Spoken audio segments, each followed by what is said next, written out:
Friday it is, meaning another round of weekend football action is almost upon us. Let's start in England with the Premier League.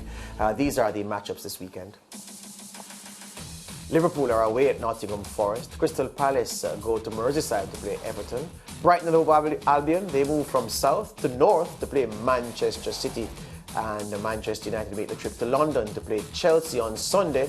Villa entertain Brentford in Birmingham. Leeds are at home to Fulham. Arsenal go to the south coast to play Southampton.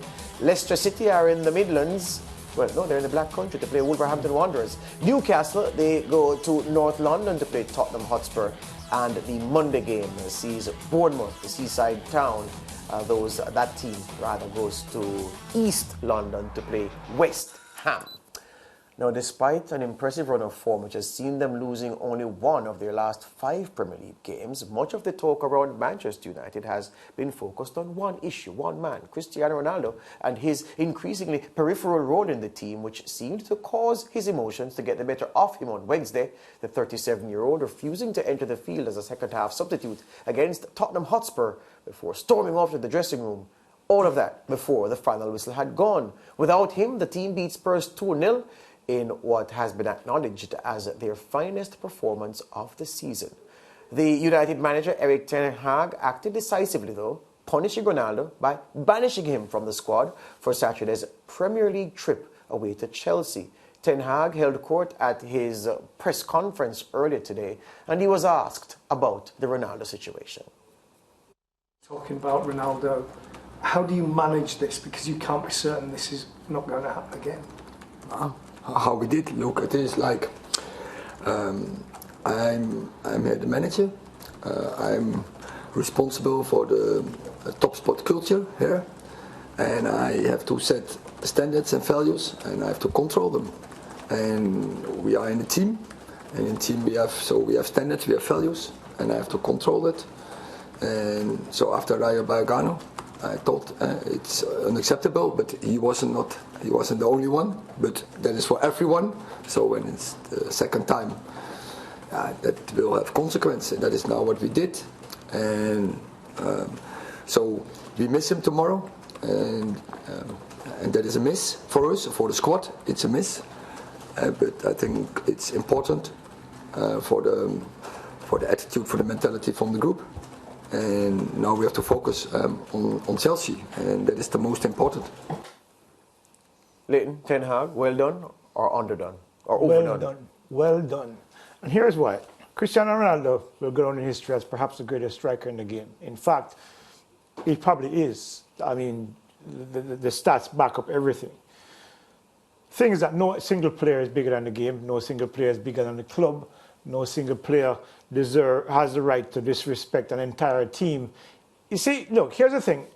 If Manchester United were losing this game and Cristiano decided, okay, I'm throwing this out here, you could at least use that as a level of justification. It's not right, but you could at least understood why. But this team is winning. They're 2-0 up and your coach says, take a few minutes. And he says, no. I'm Cristiano Ronaldo. You can't bring me on in the last minute of the game and think that I'm going to be happy with that. And he walks off the field. He's disrespecting the manager, the team, and of course the sport. So what Ten Hag has done, being the manager that I knew he was at Ajax, he said, look, go work with the under 21s and you're not playing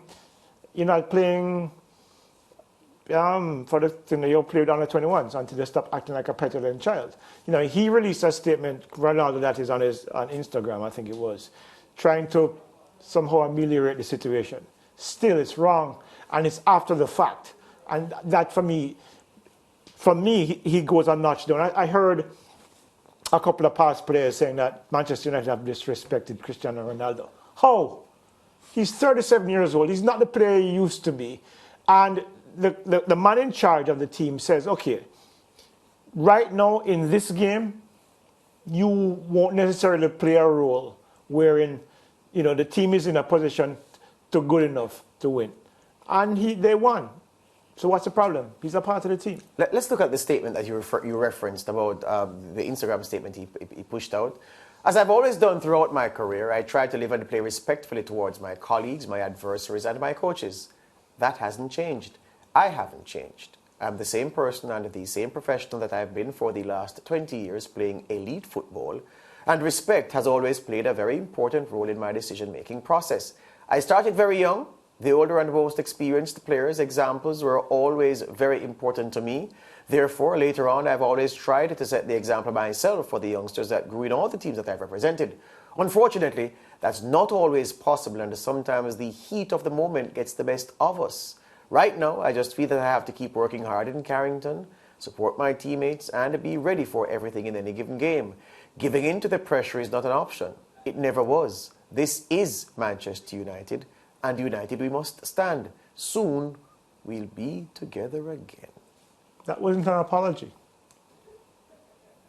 Not once in that statement did he say, I apologize to my teammates, I apologize to my manager, I apologize to Manchester United, I apologize to the fans of Manchester United. He's turning this, making him the victim. Oh, I lost it in a moment. It's not acceptable, and I think it's poor.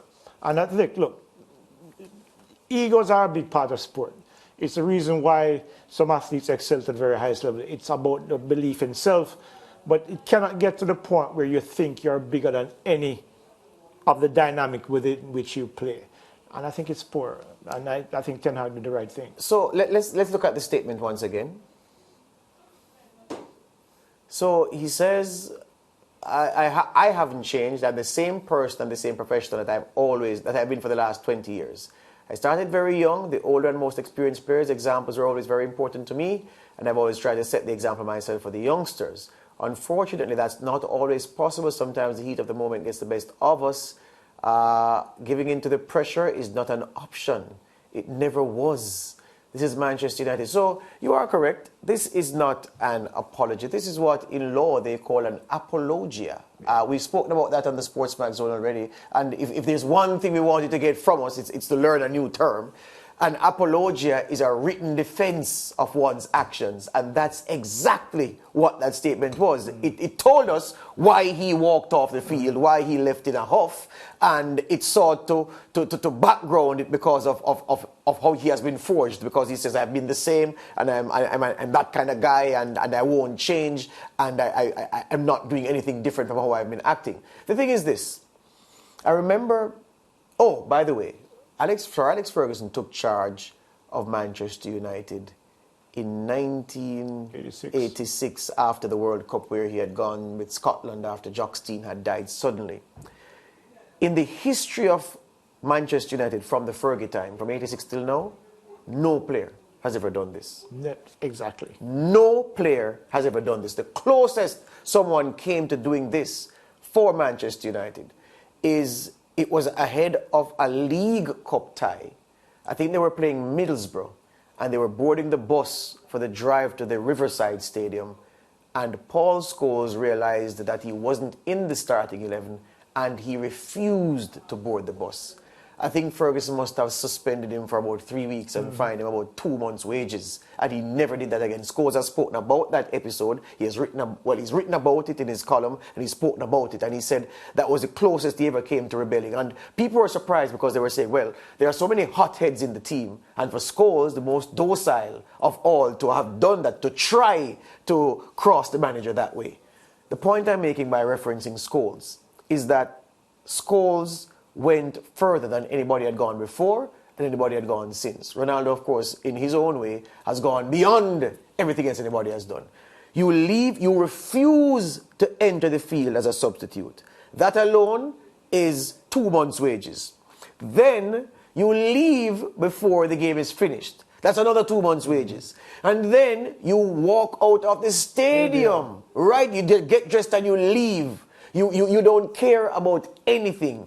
On the day the team puts in its best performance under this new manager.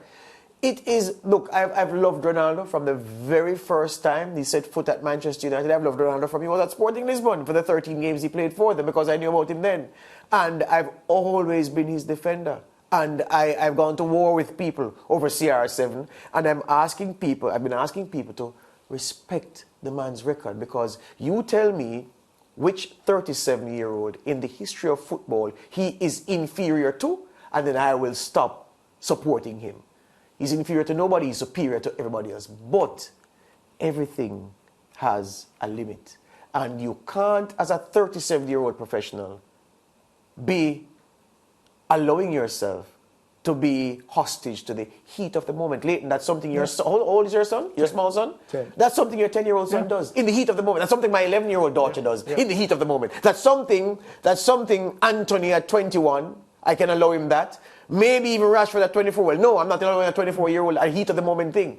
At 37 years old, the most senior professional in the team, a man who has played in Portugal, England twice, Italy and Spain, you are hostage to heat of the moment? I don't accept that. It was unacceptable, wrong. Yep. Can't say no more.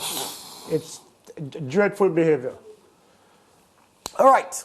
Spain now.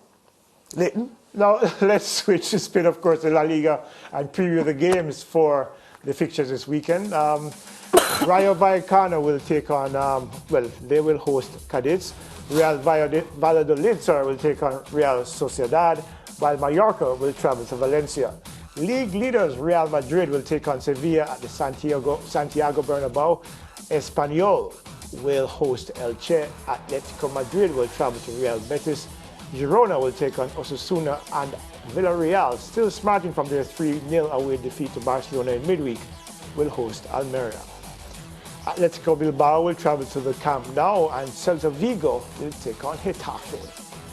Now, Real Madrid are the only unbeaten team in the league, and this is to George. Do you see them losing to Sevilla this weekend? Well, let me clear my throat first. Yeah. The answer is no. No. They're too strong. What is true is that they've hit a very good run of form.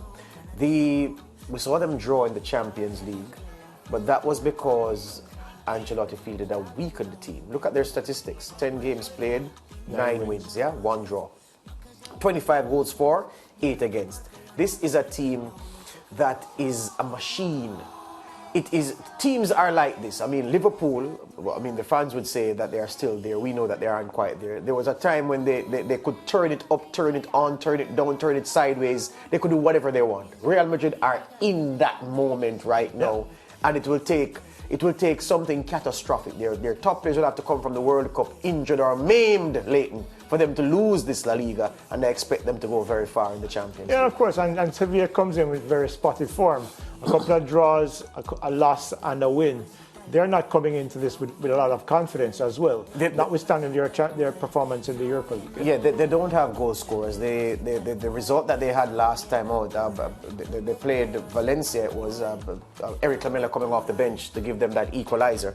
They're still searching for an identity under Jorge Sampaoli, the Argentine who replaced Julian Lopetegui, who was sacked. So Sevilla have severe problems. The team has been weakened by some big-name departures. Diego Carlos going to Aston Villa, weakening their midfield. Kounde going to Barcelona, weakening their defense. And so they are a team searching for an identity, not having the right personnel in the right positions. And the Sevilla is one team that cannot wait for the January transfer window to come around to allow them to retool.